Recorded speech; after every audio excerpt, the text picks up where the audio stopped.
When I saw my husband standing in the doorway with that expression on his face, blank, but too blank to be innocent, I knew something was wrong. He never stood like that. Not after work, not with a suitcase in his hand. He was always predictable. Methodical. A man who removed his shoes before entering the house, not one who just hovered there like he'd forgotten where he lived. I asked him if something had happened. He didn't respond. His eyes scanned the room like he was searching for something, or perhaps confirming what he already knew. Then he asked the question that unraveled the quiet world I had carefully constructed: why is there a packed suitcase in the wardrobe? My mouth went dry. I had no rehearsed excuse. I hadn't even meant to leave it in plain sight, but I must have. I must have wanted to be found. My hands started to tremble slightly, and I pretended to reach for the kettle just to have something to do. He didn't move. "Is there something you need to tell me?" he asked, and I could see the muscles in his jaw tighten. I wanted to speak. To explain. But what could I say? That it was nothing? That I was thinking about a solo vacation? That I had simply forgotten it there after last month's failed escape? He stepped forward and opened the wardrobe, staring at the case for a long moment, then back at me. "I'll give you a moment," he said. And then he left the room. I stood there, frozen. I had a choice to make. And before I explain the decision I made, let me take you back to where it all began. But first, comment below: have you ever hidden something so carefully, so desperately, that when it finally came to light, you didn't even know how to defend it? The silence in our house had never bothered me before. It was a soft silence, one that didn't scream with tension or simmer with unspoken rage. It was just there. The kind that fills rooms like heavy air, making everything feel padded and distant. My husband and I had grown into that silence like ivy on brick. Slow, comfortable, inevitable. We weren't unhappy, at least not in a way you could name. We functioned. We shared chores, updated each other about bills, and asked about each other's health in the same tone we used to ask about the weather. But somewhere between his early mornings and my late nights, something inside me had started to dull. I never imagined myself as someone who'd be unfaithful. I didn't crave drama. I didn't want to blow up my life. But still, there were moments when I'd catch my reflection and wonder when exactly I had stopped seeing myself. I was always the woman who handled things. The woman who knew where every receipt was, who kept calendars, who reminded him to take his supplements. But I couldn't remember the last time I felt wanted. Not in the grand, cinematic way. Just in the quiet, hungry, human way that made your skin feel warm when someone entered the room. It started with the music. I remember the first time I heard it, not clearly, not like a concert, but faintly, bleeding through the open kitchen window on a Monday afternoon. A slow guitar, played imperfectly but with heart. The chords lingered, vibrated lightly against the air, and it felt like they were playing just for me. At first I thought it was the radio. Then I heard it again the next day. And the next. He had moved in across the narrow alley that separated our house from the duplex on the other side. I didn't know his name. I only saw him once or twice, unloading boxes in a loose shirt and cargo jeans, the kind of outfit that made you think he didn't plan to impress anyone. There was something about the way he moved, absent-minded, almost clumsy, like his mind was elsewhere entirely. The first few days, I tried to ignore the music. It was a little too loud sometimes. A little too intrusive. But then it started to grow on me. There was something raw about it. It wasn't polished or deliberate. It made mistakes and kept going. And I found myself drifting to the window more often, pretending to water the plants just to hear it better. It was strange, the comfort it gave me, like a part of me that had been asleep was beginning to stir. My husband never noticed. Or if he did, he didn't care. He was always home late those days, working on some new client file or reading in the den with the door closed. He'd nod when I brought him tea, but never looked up. I told myself it was normal, we were older now, settled. Passion wasn't something people our age talked about. One afternoon, I stepped outside to collect the laundry before the rain. I stood under the canopy of our small backyard, clothespins in hand, when I heard the music again, closer this time. I turned and saw him. The neighbor. He was on his side of the fence, strumming casually with one foot propped on a low bench. He looked up and caught my eye. I should have looked away. But I didn't. He smiled, not the kind of smile that means anything, not suggestive or rehearsed. Just polite.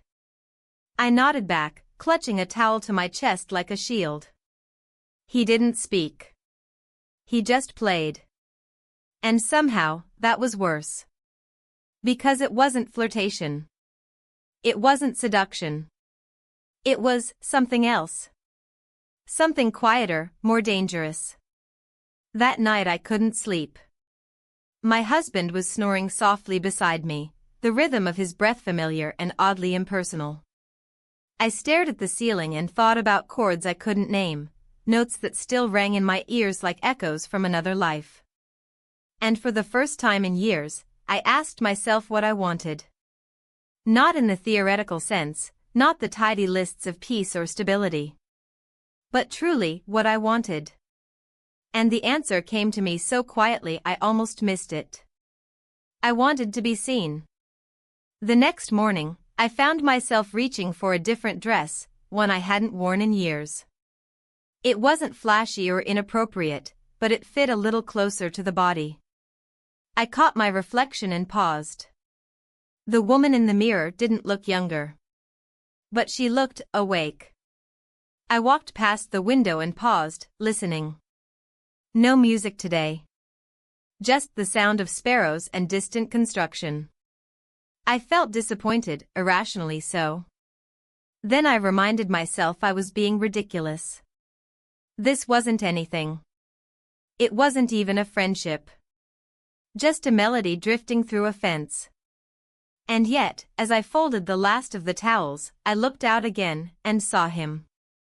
Sitting on the edge of his porch, cigarette in hand, guitar beside him. He wasn't playing. Just staring at the sky, as if waiting for something to. Something shifted in my chest, not big, not loud. But enough. And that was how it began. Not with a conversation. Not with a plan. Just two quiet people separated by a fence and 1,000 unspoken questions. It rained on a Tuesday. Not the soft kind of rain that kisses windows and makes you reach for a blanket, but the heavy, sudden kind that takes you by surprise. I had just stepped into the backyard to collect a chair cushion when the sky broke open. Within seconds, my cardigan clung to my arms and the cushion was soaked through.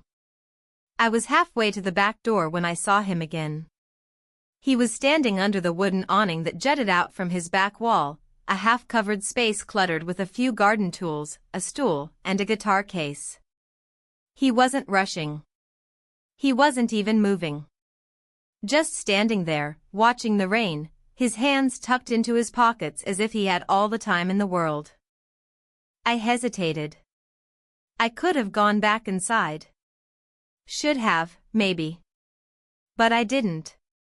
I crossed the yard, heart pounding with a rhythm I hadn't heard in years.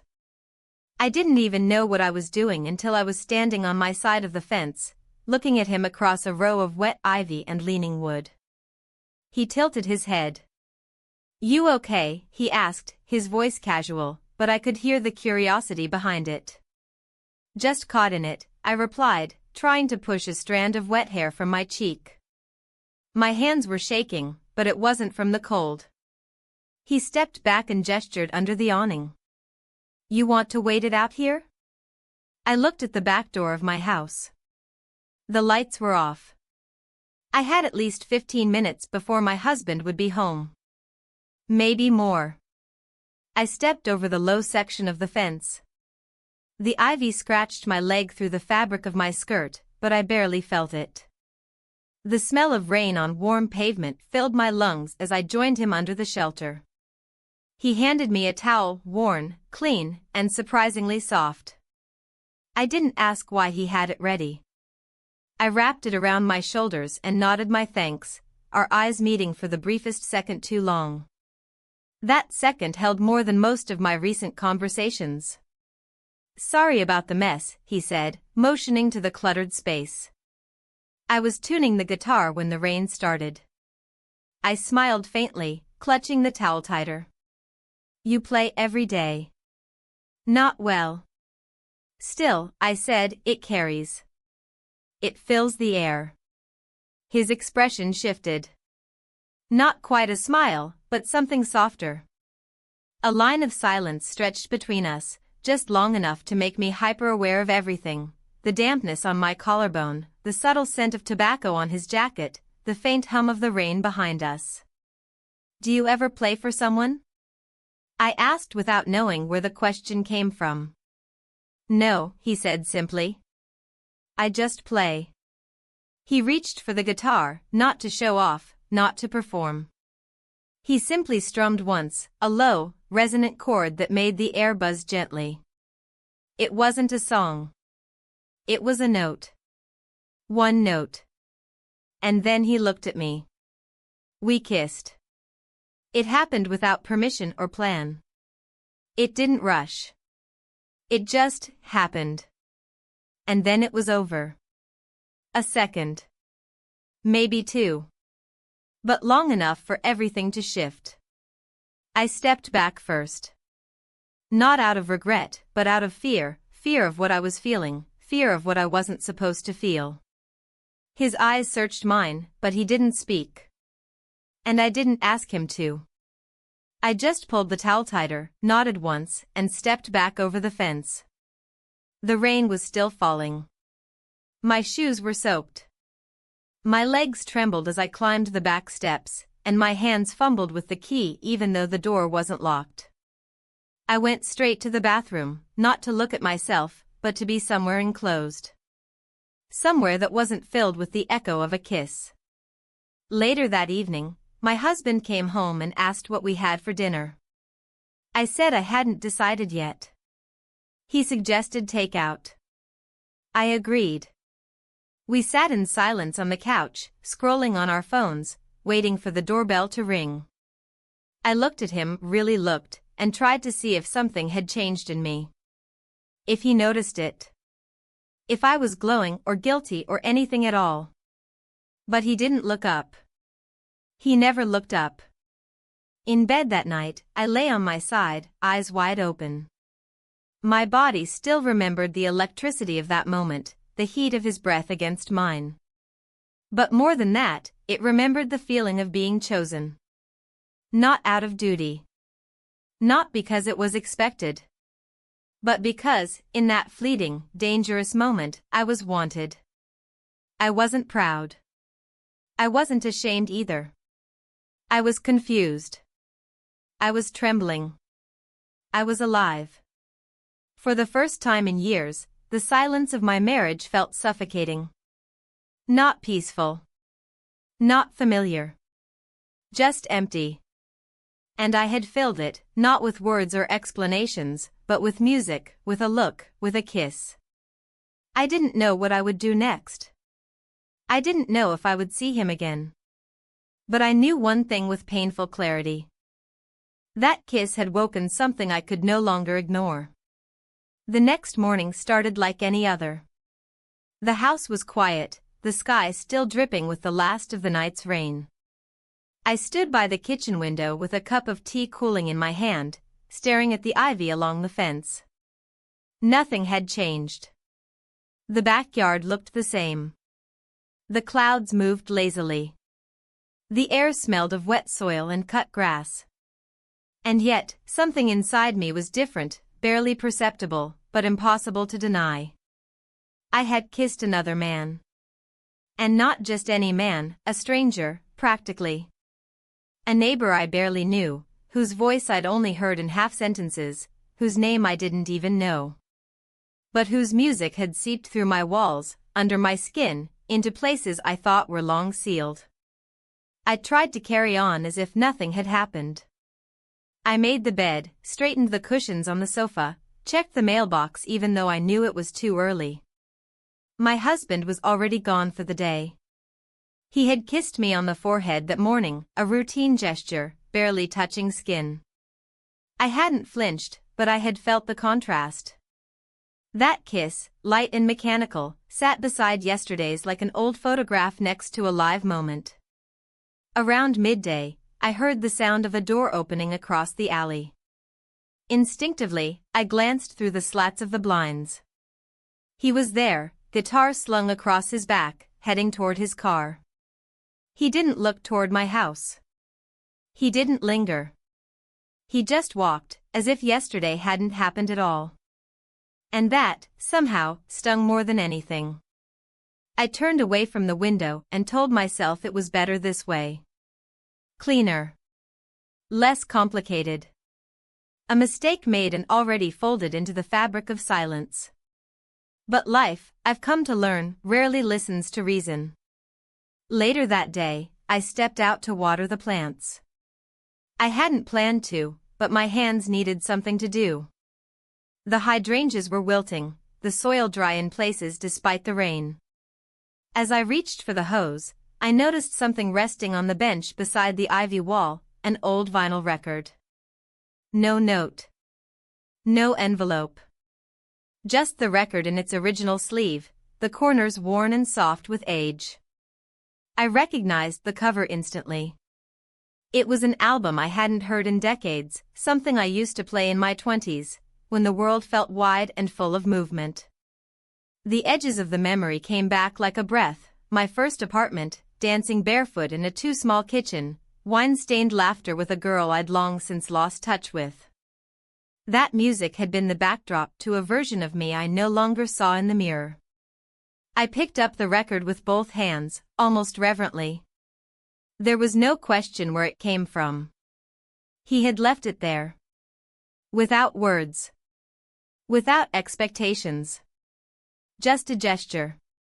I brought it inside and stood for a long time in front of the shelf that held our record player. It had gathered dust. We hadn't used it in years. My husband preferred digital sound, clean, convenient, predictable. But I had kept the old system out of nostalgia, I suppose, or maybe stubbornness. I cleaned the surface, carefully wiped the needle, and placed the record on the turntable. When the music started, something inside me opened like a window. The crackle. The imperfections. The rawness. It wasn't just sound. It was a memory reawakened, not of a specific moment, but of a feeling. Freedom. Desire.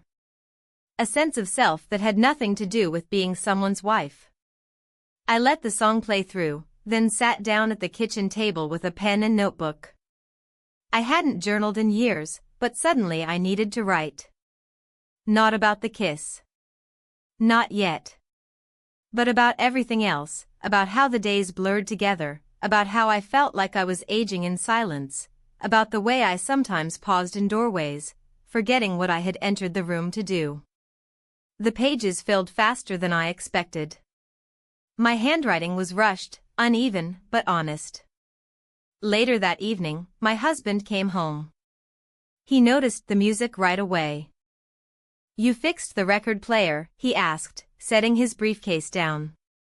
"I cleaned it," I replied. "Found an old album." He nodded and went to the fridge, pulling out leftovers from the night before. No questions. No suspicion. Just the dull rhythm of our shared routine. As we sat across from each other eating reheated pasta, I watched him carefully. His face was calm, neutral, but I searched for signs. Did he sense it? Had something shifted in our atmosphere, or was it just me? He reached for the salt without asking. I handed it to him before he could speak. That was our rhythm, coordinated silence. After dinner, he went to his usual chair with the newspaper, and I returned to the kitchen to wash the dishes. I left the record playing in the background. One of the songs faded into a slow, instrumental melody. My hands stilled in the soapy water. My chest tightened. I knew this track. It had played the night I left home at 19, chasing something that felt like freedom. I hadn't thought about that version of myself in years. And now, here she was, rising like steam from the sink, hovering behind me with questions I wasn't ready to answer. I dried my hands and returned to the notebook. I wrote until my eyes burned. Not about the man next door. Not yet. But about the silence. The layers of it. How it wasn't always empty. Sometimes silence can hold more weight than words, it's just that over time, that weight becomes too much to carry alone. When I finally climbed into bed, my husband was already asleep. The sheets were cool. The room smelled of lavender and detergent. I lay there, eyes open, listening to the faint sounds of the night. Somewhere in the distance, a dog barked. A car door closed. But no music. Not tonight. And yet, I could still hear it, the echo of that song. Not just the notes. But the way they made me feel. I wasn't looking for escape. I wasn't even sure I wanted change. But I knew I could no longer ignore the ache that had settled into my bones, not from guilt, but from longing. A longing to be more than what I had become. A longing to find the woman I had once been. Or, perhaps, someone entirely new. 2 days passed without music. Not a single chord floated through my window, not a hum, not even the familiar scraping of a chair on his porch. It felt like a silence within a silence, different from the one I had grown used to in my own house. This one was jagged, unnatural. Like something had been cut off mid-sentence. I told myself it was better that way. Clean separation. Whatever had happened that afternoon in the rain had no future, no place in the architecture of my life. I had kissed a man I barely knew. I had felt something. But that didn't mean I was prepared to burn everything down. Still, I found myself watching for him. Each time I stepped outside, each time I moved past the window, my eyes drifted toward his side of the alley. Nothing. Curtains drawn. Porch empty. And the record he'd left me, still resting by the player, as if waiting to be acknowledged again. That Saturday, my husband suggested we take a drive to the farmer's market in a neighboring town. It was a routine we used to enjoy in the early years, long drives, coffee in a thermos, returning with baskets of produce we didn't always need. Lately, though, even that tradition had faded. So when he brought it up over breakfast, it caught me off guard. "You feel like getting out of the house?" he asked, not looking up from his toast. I hesitated. "Sure," I said. "It's been a while." The road stretched out before us in a familiar blur, rows of trees, the occasional field, houses spaced far apart. He kept the radio low, tuned to a station that played soft instrumental music. We spoke in fragments, mostly about prices or whether we still had time in the pantry. At the market, I wandered away from him. It wasn't intentional at first. I paused by the fresh herbs while he examined potatoes. Then I lingered by a stall selling second-hand books.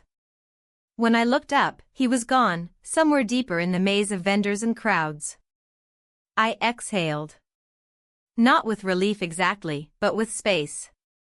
I moved slowly, taking in the texture of things, sun-warmed peaches, the ridges of homemade soap, the rough weave of hand-stitched bags. Everything felt tactile. Real. I hadn't realized how long it had been since I touched anything that wasn't functional, plates, buttons, remote controls. Then I saw him. Not my husband. Him. The neighbor. He was on the far end of the market, standing by a booth selling old records and instruments. He wore a dark jacket, hands in his pockets, head tilted as he studied the titles in a crate. My heart seized. He hadn't seen me yet. Or maybe he had and was pretending not to. Either way, I was rooted in place, part curiosity, part panic. My first instinct was to turn around, disappear into the crowd. But I didn't. I stayed. I watched. A vendor handed him something, a harmonica, I think. He tested it quietly, then smiled and handed it back. There was something so ordinary about the exchange, and yet I couldn't breathe. My pulse pounded in my ears. Then he turned, looked up, and saw me. Our eyes locked for less than a second. He didn't smile. Didn't nod. Just stared. Not coldly. Not warmly. Just evenly. As if measuring something.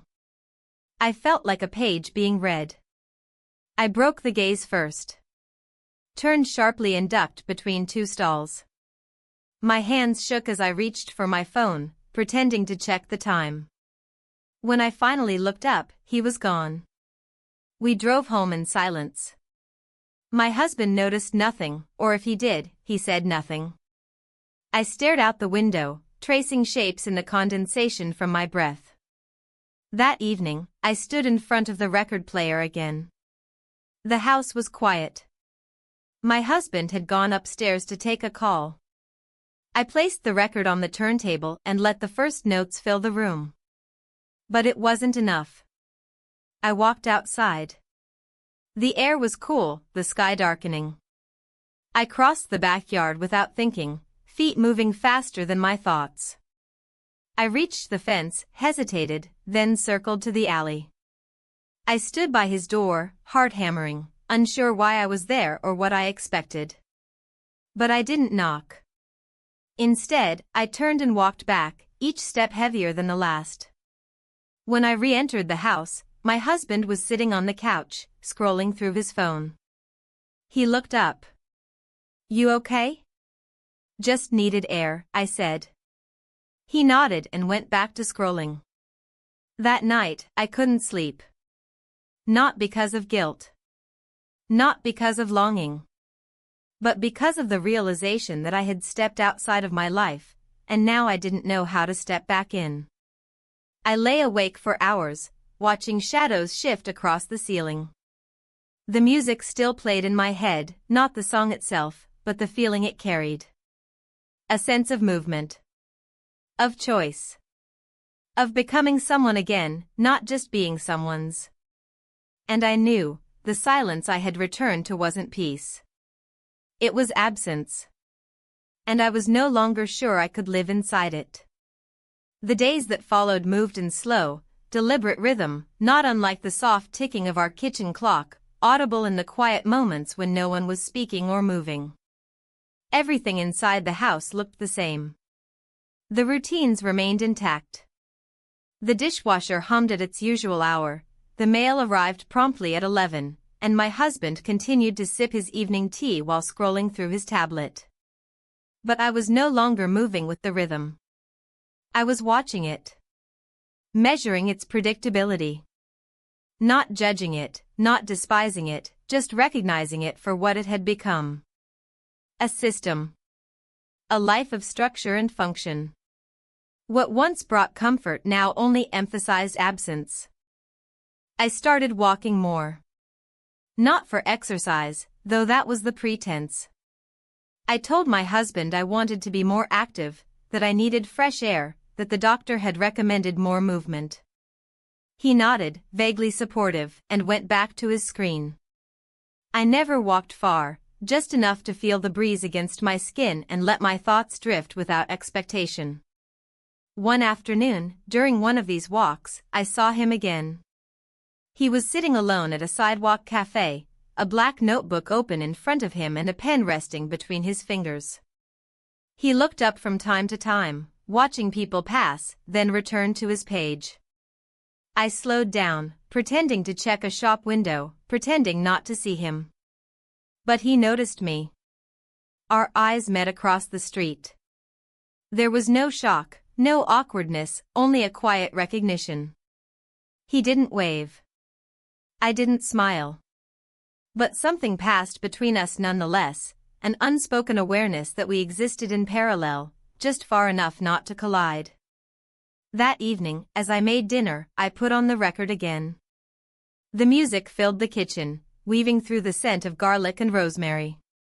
I moved more slowly than usual, letting the rhythm guide my motions. My hands were steady. My heart less so.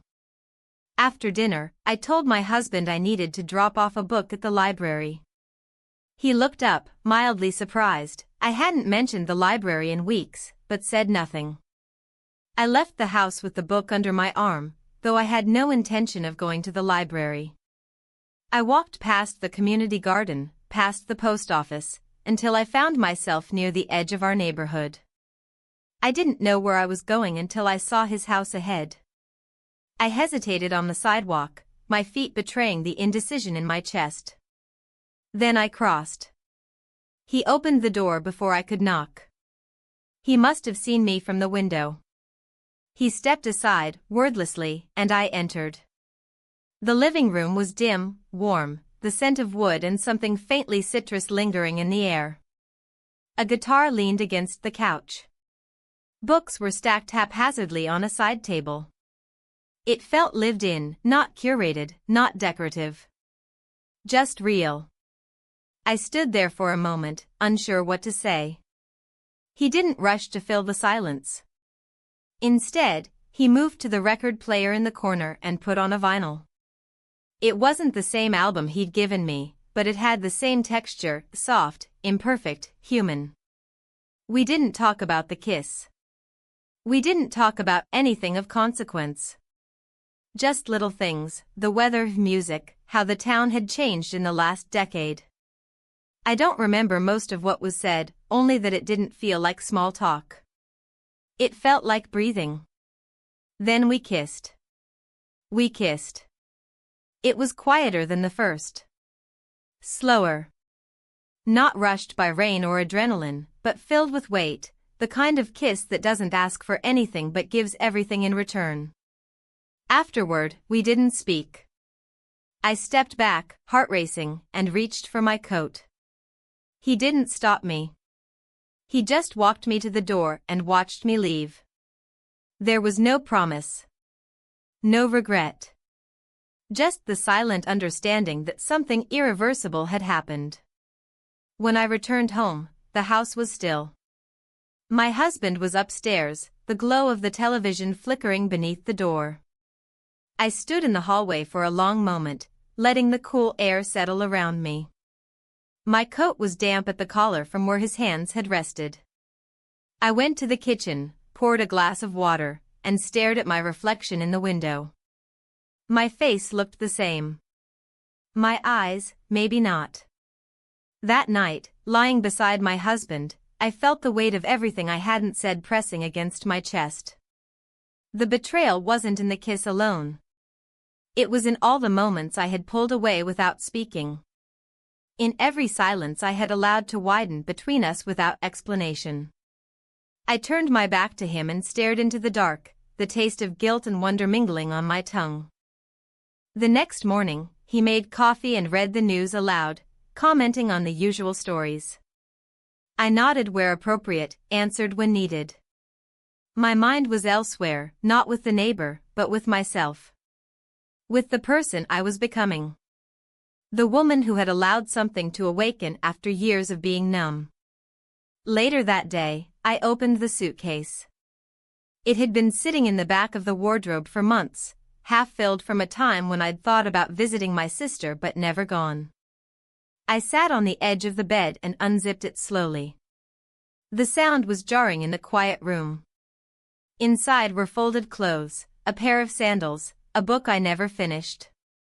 I ran my hand over the fabric, wondering what I had packed for escape or fantasy. I wasn't sure anymore. I didn't repack it. I didn't touch the clothes. I just closed the lid and left it there, a question I wasn't ready to answer. That evening, as the sun dipped below the fence line and the shadows stretched across the yard, I sat alone on the back steps, listening. Still no music. But the silence no longer felt empty. It felt full. Heavy with choice. In the days that followed, everything felt sharper. The air was cooler in the mornings. The light through the blinds seemed harsher. Even the sound of the refrigerator hum annoyed me. There was a kind of internal static I couldn't turn off, as if my body had tuned itself to a new frequency, one that didn't match the world I had lived in for so long. I couldn't stop thinking about what had happened. Not the kiss itself, that moment was over, tucked away in memory like a pressed flower, but what it had done to me. Or maybe what it had revealed. I kept trying to go back to normal, to lean into routine, to clean the counters and make the bed and organize the pantry. But I felt like a stranger in my own life. My husband noticed something was off. He didn't ask directly, but he started watching me more closely. Little things. His eyes would linger on me while I stirred soup, or he'd pause in the hallway like he'd forgotten what he was about to say. I caught him one morning standing by the wardrobe, looking at the suitcase. He didn't open it. He didn't even touch it. Just stared for a few seconds, then walked away. That afternoon, he came home earlier than usual. I was in the garden, trimming dead leaves from the potted herbs, when I heard the car door close. I wiped my hands on a rag and met him in the kitchen. "You feeling all right lately?" he asked, his tone casual but too controlled. I nodded. "Just tired." He studied me for a moment. "You've seemed distant." "I've had a lot on my mind," I said, not lying but not telling the truth either. He gave a small nod, as if he expected that. Then he said something I didn't anticipate. "If you ever want to talk, I'm here. I know I haven't always been, but I am now." The words hung between us, heavy and late. I wanted to reach across the counter, to say something kind, something honest. But I didn't. I only thanked him, and the conversation drifted into silence. That night, I couldn't sleep. I lay awake listening to his breathing, slow and steady. The rhythm of a man who trusted the roof over his head, who believed in the shape of his days. I envied him, and I resented that envy. I was the one who had broken the pattern. I was the one who had stepped outside. In the morning, he left for work without saying much. I watched from the window as he backed out of the driveway, coffee in hand, eyes forward. Just like always. Later that day, I found myself walking again. Not far, just a loop around the block, enough to feel the wind in my hair and the sidewalk under my shoes. I told myself I wouldn't go near his house. That I would avoid it, let the memory fade, keep my distance. But I didn't. I passed by slowly, half hoping to see him, half praying I wouldn't. His curtains were drawn. The porch was empty. The chair he sometimes sat in was gone. As I turned to leave, I saw something unexpected. My husband's car, parked across the street, partially hidden behind a hedge. My heart skipped. For a split second, I thought he was there, watching, but the car was empty. I stood frozen, unsure of what to make of it. Was it coincidence? A forgotten errand? Or had he followed me? I walked home faster than usual, the weight of that unanswered question pressing into my spine. When I entered the house, everything looked untouched, like a scene set for someone else's life. I sat on the couch, tried to read, but couldn't focus. My eyes kept drifting to the window, to the hallway, to the suitcase still in the wardrobe. That evening, as I prepared dinner, he walked into the kitchen holding an envelope. "This came for you," he said, placing it on the counter. There was no return address. I opened it slowly. Inside was a single sheet of paper, blank except for a short sentence written in clean, deliberate handwriting. I didn't mean to make things harder. No name. No signature. But I knew who it was from. My hands trembled slightly as I folded the paper and slid it into a drawer. I turned around to find my husband watching me again. He didn't ask what it was. He didn't need to. The air between us was different now, not sharp, but tense. As if we were both waiting for something to break. Over dinner, he spoke more than usual. He asked about my plans, my walks, whether I wanted to take a short trip, just the two of us, somewhere quiet. I said I'd think about it. I wasn't ready to say no. But I wasn't ready to say yes. That night, we sat together on the porch. The sun was low, painting the sky in warm, fading hues. He reached for my hand, and I let him take it. His palm was warm. Familiar. Safe. But my heart was elsewhere. Not with the man next door. Not even with the kiss. But with the woman I was becoming, the one who was no longer content to disappear inside quiet routines, who had felt something stir that couldn't be silenced. I looked over at him. He smiled softly, and I returned the gesture. We didn't speak. The porch light flickered on, and the crickets began their nightly song. The world was still. But I wasn't. The air felt different that morning, heavier, like the sky had something to say but didn't know how. I stood in the kitchen with my hands wrapped around a mug of coffee, not drinking, just holding. My husband had left early, muttering something about a conference call. I barely responded. We had been orbiting each other in silence for days, a mutual unspoken agreement to avoid certain subjects. We were both pretending not to notice the cracks. I opened the back door to let in the breeze. The leaves rustled gently, a sound that always used to soothe me, but now only made me feel exposed. I looked across the alley toward his house. Nothing had changed. Curtains still drawn. Porch empty. Stillness. But the stillness wasn't peace. It was distance. Space between things that once connected. I returned inside and walked into the bedroom. I opened the wardrobe and looked again at the suitcase. It was exactly where I'd left it, untouched, like a truth waiting to be acknowledged. I reached for the handle but didn't pull it out. Instead, I closed the door quietly, as if afraid it might wake up everything I had been trying to suppress. Later that afternoon, I heard music again. Not loud. Not intentional. Just a soft melody drifting in through the window, like a forgotten thread being tugged back into my awareness. I paused mid-step in the hallway, straining to hear more. It wasn't the same song as before, it was slower, almost hesitant, like someone was testing a note, unsure if it still held meaning. I stood still for a long moment. Then, without thinking, I crossed the house, grabbed my cardigan from the hook, and slipped outside. He was on the porch, guitar in his lap, eyes closed. He looked up when he saw me. There was no smile, no tension. Just acknowledgement. As if he had known I would come. I didn't speak. I didn't need to. He set the guitar aside and stood. We looked at each other, and I felt the weight of every choice I had made leading to this moment, the ache of longing, the guilt of silence, the quiet rebellion of my own becoming. And yet, despite all of it, I stepped closer. We spent the night together. It didn't feel like escape. It didn't feel like betrayal.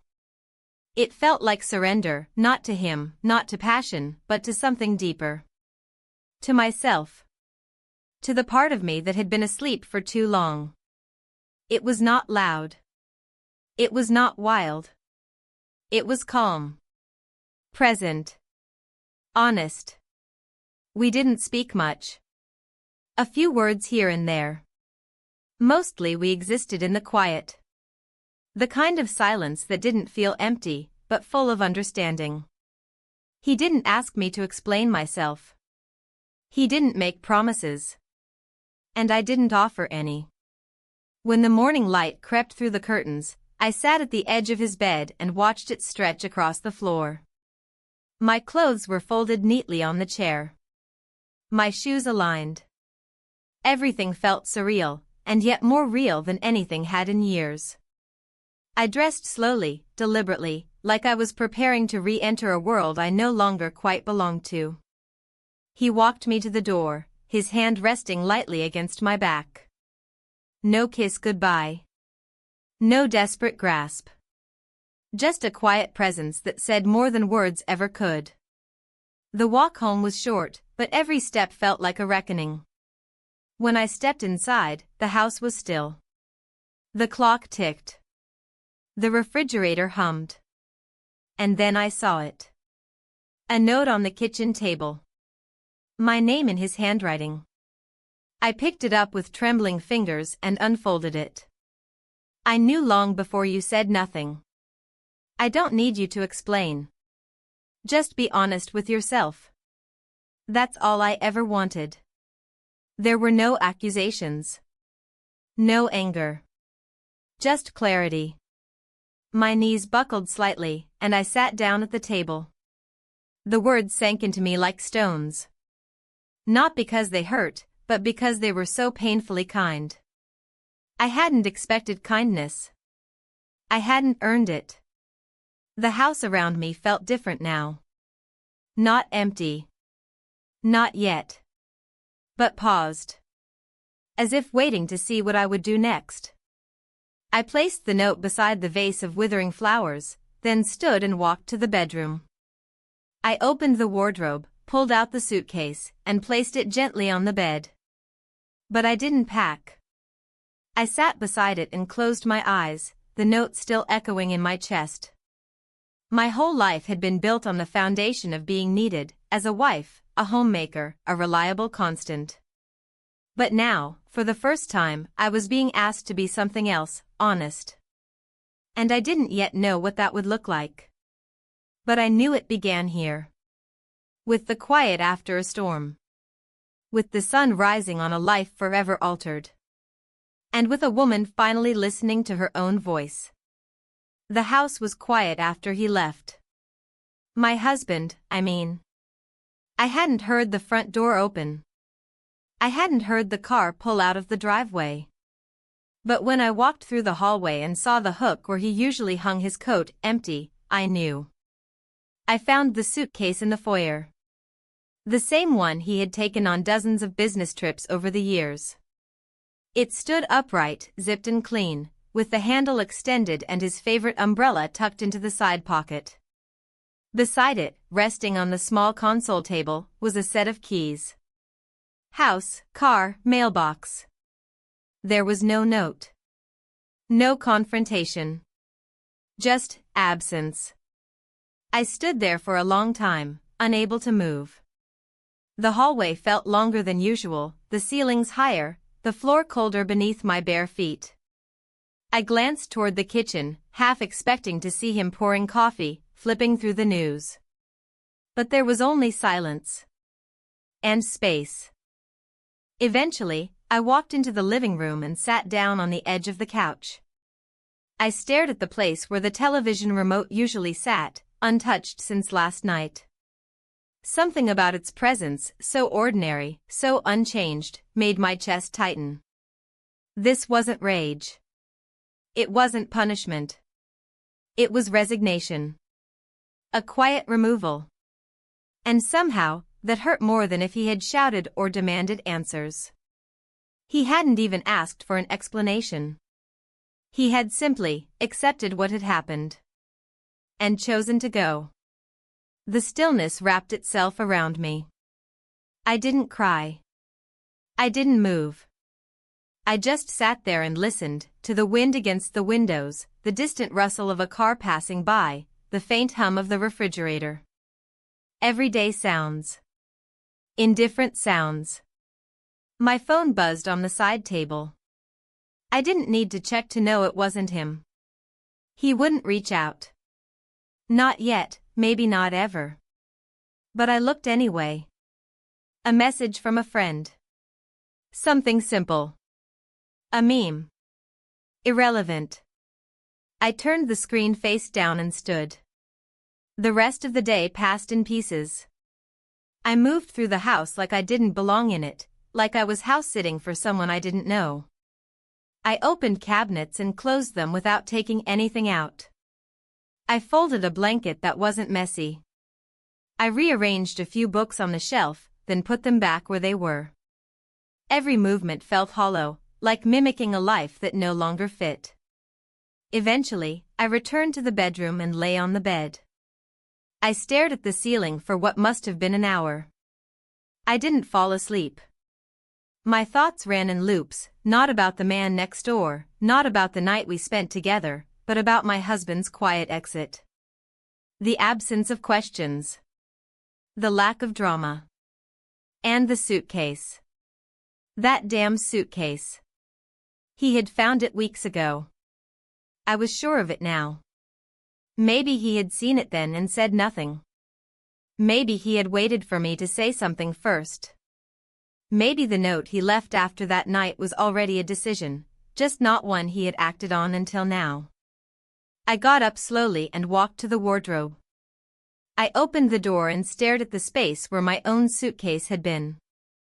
Gone. It took a few seconds for that to register.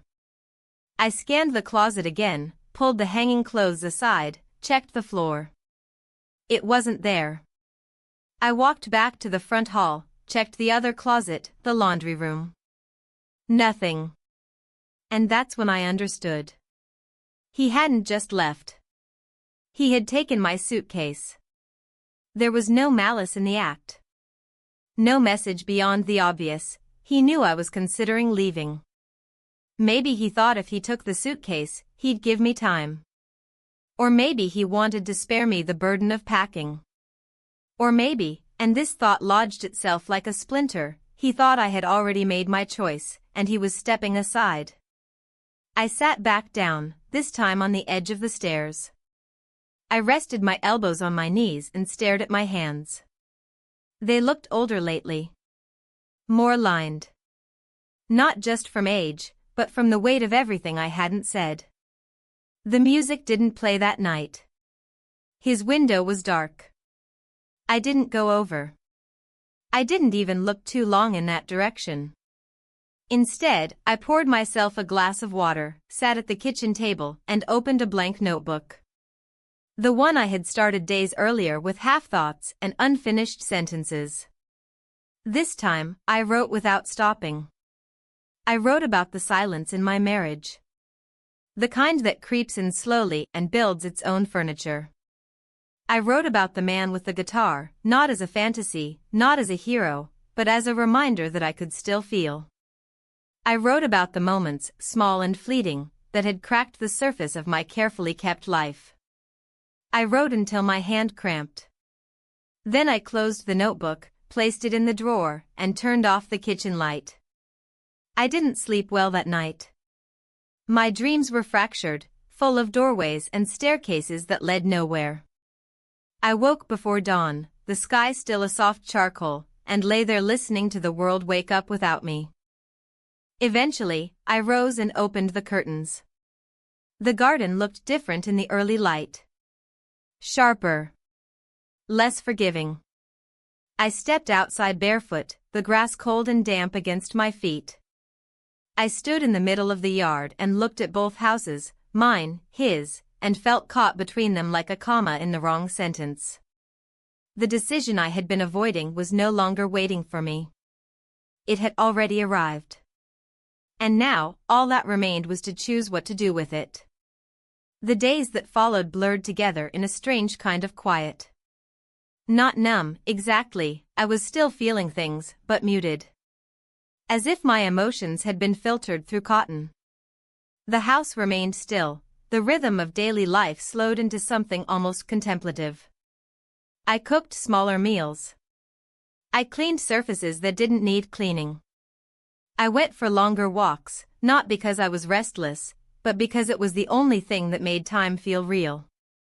Each morning, I woke expecting something to have changed, only to find the same absence stretching through the rooms like fog. My husband didn't call. He didn't write. No messages, no questions. He had simply removed himself from the equation, and now I was left to solve a problem I no longer understood. One afternoon, I found myself in the garage, digging through old storage bins. I wasn't looking for anything in particular. Maybe I just needed to touch things that hadn't been touched in years. I opened a box labeled spring and found decorations we hadn't used in forever, plastic flowers, ceramic bunnies, paper garlands with faded colors. Beneath those were photo albums. Not digital ones, not curated ones, but heavy books with plastic sleeves and handwritten notes along the edges. I sat cross-legged on the cold floor and opened one. Page after page, I saw myself smiling, at picnics, beside the ocean, next to birthday cakes and hotel windows. My husband's arm was often around me. We looked happy. We were happy, once. But it was a younger kind of happiness. A simpler one. One that didn't yet know how long silence could stretch, or how deep the absence of intimacy could go. There was one photo, in particular, that made me pause. We were standing in front of our first home, holding a sold sign. My face was flushed, eyes bright, one hand raised in a half-wave. He was grinning, turned slightly toward me. We looked like people with plans. I touched the plastic over the photo with the tip of my finger, then closed the album and placed it back in the box. That night, I didn't turn on the lights. I lit a candle instead, its flame small and trembling on the dining table. I sat in front of it with a pen and paper, trying to write a letter I didn't know how to start. I tried beginning with "I'm sorry," but that wasn't enough. Then I tried "You didn't deserve this," but that wasn't the whole truth either. Nothing I wrote felt like the right place to begin. Because it wasn't about guilt. It wasn't even about him. It was about me. The parts of myself I had neglected. The long years of giving, accommodating, disappearing into routines and responsibilities until I had become more memory than person. And now that I was surfacing, I wasn't sure who I was coming back as. The letter remained unwritten. The next morning, I stood in front of the mirror for a long time. My face looked the same.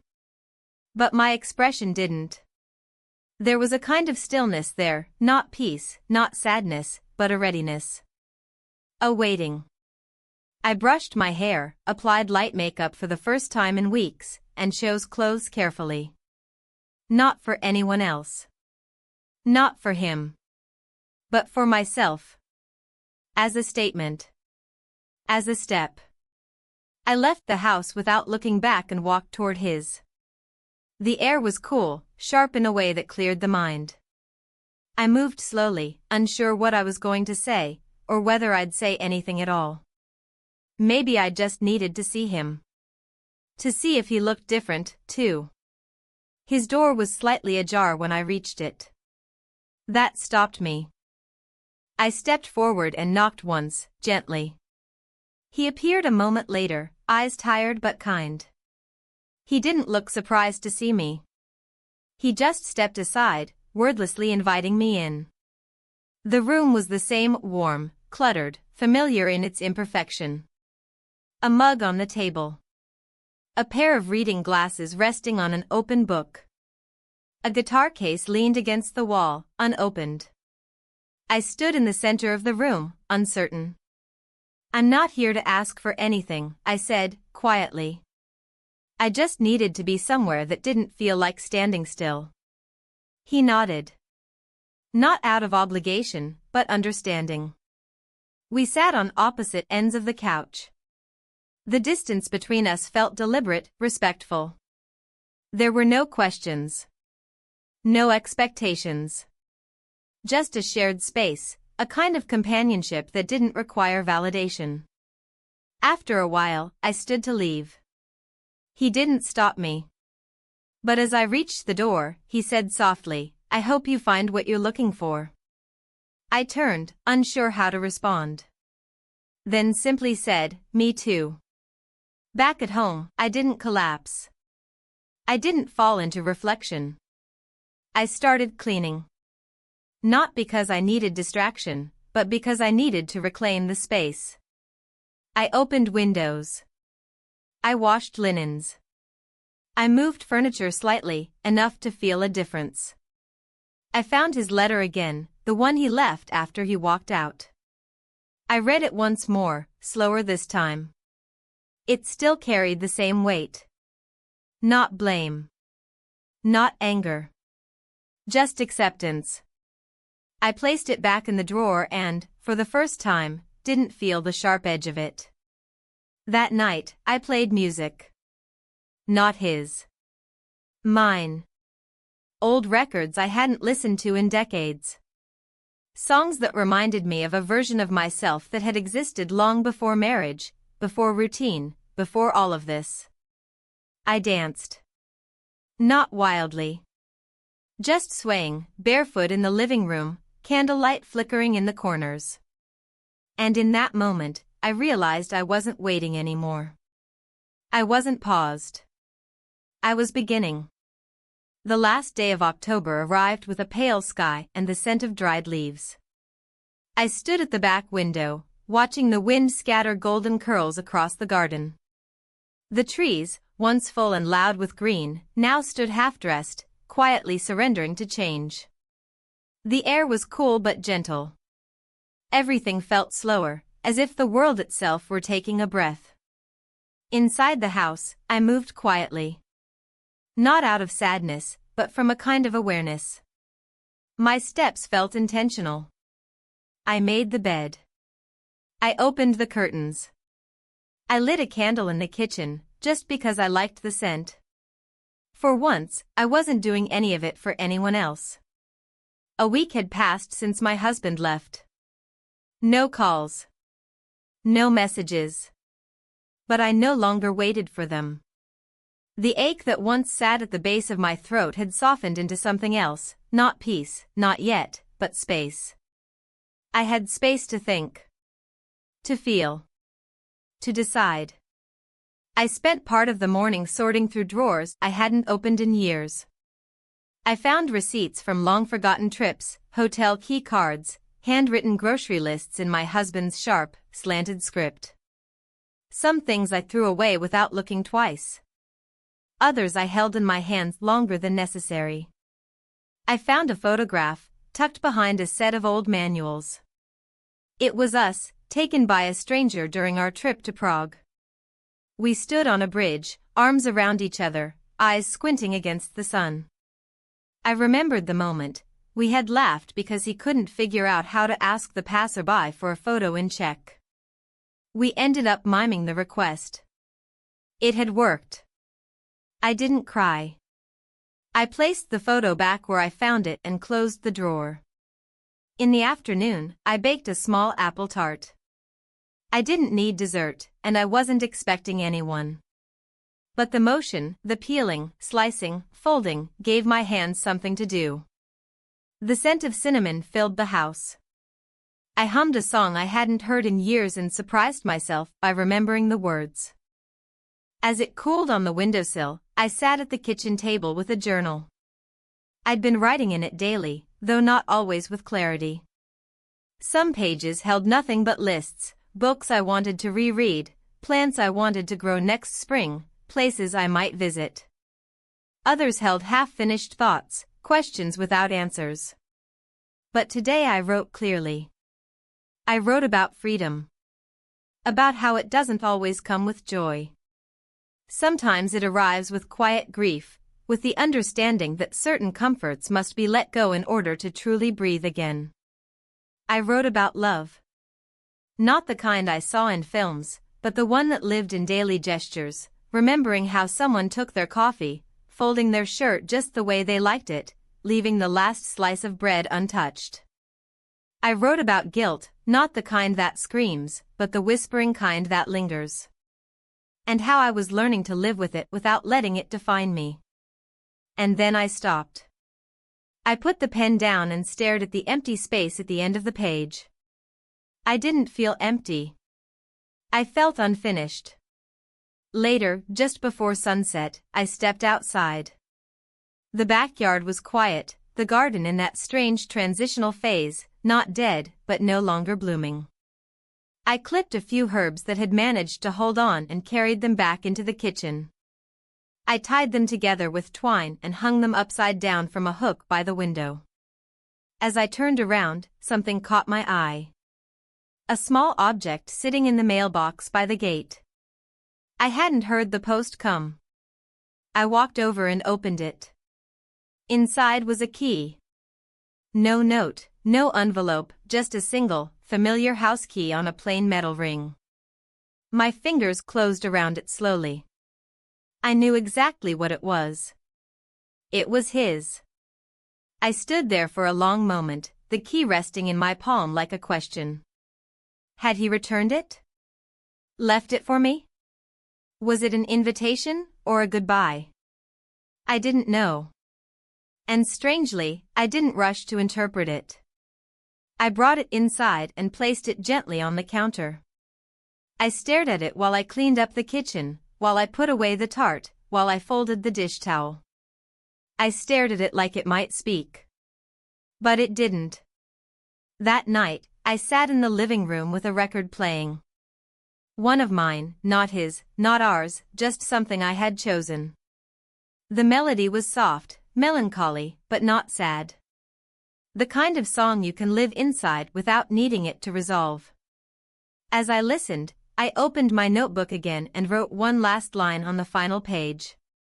I'm not who I was. And that is enough. Then I closed the book and sat back in the chair. Outside, the wind picked up again. Leaves rustled along the street. Somewhere in the distance, a dog barked once, then fell quiet. I stood, walked to the hallway, and turned off the light. No final decisions. No declarations. Just this moment. Just this woman. Still here. Still becoming.